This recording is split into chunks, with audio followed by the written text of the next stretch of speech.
Huh. No matter the belt couldn't be adjusted. She's fine.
This is a very broken engine.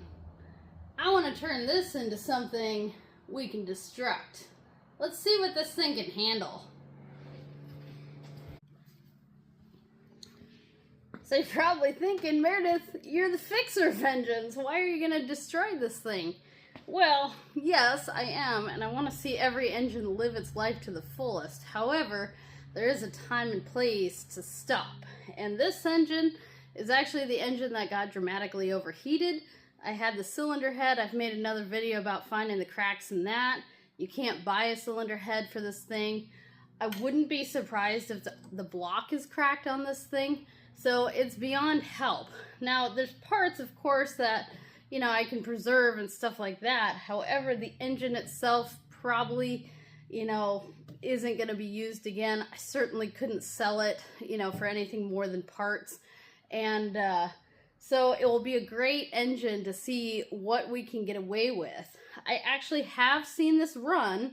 It did not run well, but I have seen it run. So I know it has at least enough compression to get started and do stuff. So I'm curious if we can run some experiments on this to see what it takes to run again with homemade parts, patches, you know, that sort of thing. I think that'll make for some really interesting content. And at the end, this engine's on its way to the scrapyard anyways. So let's have fun with it while we have it.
luckily for us, we were able to kind of save a bunch of the pieces for this engine, so we could at least assemble it to mostly running condition. I kept everything. We've got our lovely broken alternator and all the internals for this engine. I actually think some of these internals are still good, and so, you know, there's no reason this engine can't run. So I'm gonna put this stuff in storage, and when we get to reassembling this engine, we'll certainly be cleaning some of this up and using it. But this is the perfect example of, you know, kind of a really neglected engine, and a good platform to kind of see, you know, what these little engines can take. So it's actually kind of hard for me to just be throwing stuff in a pile like this, but I've got to remind myself, Meredith, this engine isn't worth that much, you know, like, so I'm just gonna do my best to try and kind of trash it the way, you know, somebody who didn't care would, and we'll see how it goes. Well, so what's the story of this thing? This thing, unfortunately, was pretty neglected, and the way I got involved was the current owner of the boat. He reached out to me after he forgot to open the seacock, resulting in a massive overheating while they were delivering the boat home. However, we were able to fix that problem. I did pull the impeller. It was so melted that it seized onto the shaft, and I managed to get all that apart, put the new impeller in, and you know, we got the engine started, and immediately, you know, I realized kind of the consequences of overheating it to almost 300 degrees. He said it was beyond the red on the temp gauge. However, he also mentioned that no alarms went off. So he and his captain had no idea that this thing was overheating until it was billowing smoke. And, you know, by then the damage had already been done. So if you guys follow my videos, you will have seen the video where we checked the cylinder head. This is that engine where that cylinder head was cracked. I'm sure the head gasket was way blown on that. I don't know if the block is cracked. However, it wouldn't surprise me. And so I can see evidence of other problems from overheating. The reason we actually opened this up was when I went to check like the oil cap. I was just kind of doing a once over before I left, and I noticed there were signs of moisture under the oil cap, which led me to pulling the cylinder head off that day. So the events kind of turned around pretty quickly. I was not planning on pulling this engine apart, and I certainly wasn't planning on having to pull it out of the boat. So I took the head home. Once, you know, we inspected the head, I let the customer know. I also called around, you know, my favorite Yanmar dealer, and sure enough, you can't buy this head. This is an older 4JH, so they don't make it anymore. I don't know if you could put a modern head on. Who knows? Maybe we'll have to try that out someday. But either way, without being able to find, you know, some of the more specific parts of this engine, the customer was like, you know what, I want to go electric. And so he did. And so I actually agreed to pull this out for free for him in exchange for the engine. I did want an engine that was in pretty tough shape, so I could show you guys kind of what real neglect looks like on an engine that doesn't matter. A lot of what you see me working on here is, you know, real customer engines that, you know, we can't really screw around with.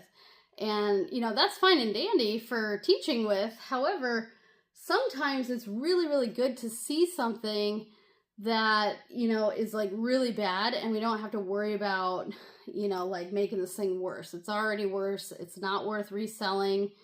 Yeah, could I rob parts off of it? Sure. But, you know, until I do that, I do want to actually go through this thing with you guys. So you'll have to let me know what you guys want to see. Do you want to see, you know, like an autopsy of this thing? Do you want to pull it apart? The reason we decided to just get rid of the whole engine was beyond the main overheating event, which was most recent, there were a lot of other issues. This thing had salt water going through it for quite some time. The heat exchangers are just absolutely shot. The exhaust elbow had never been checked. I have the manifold in another corner.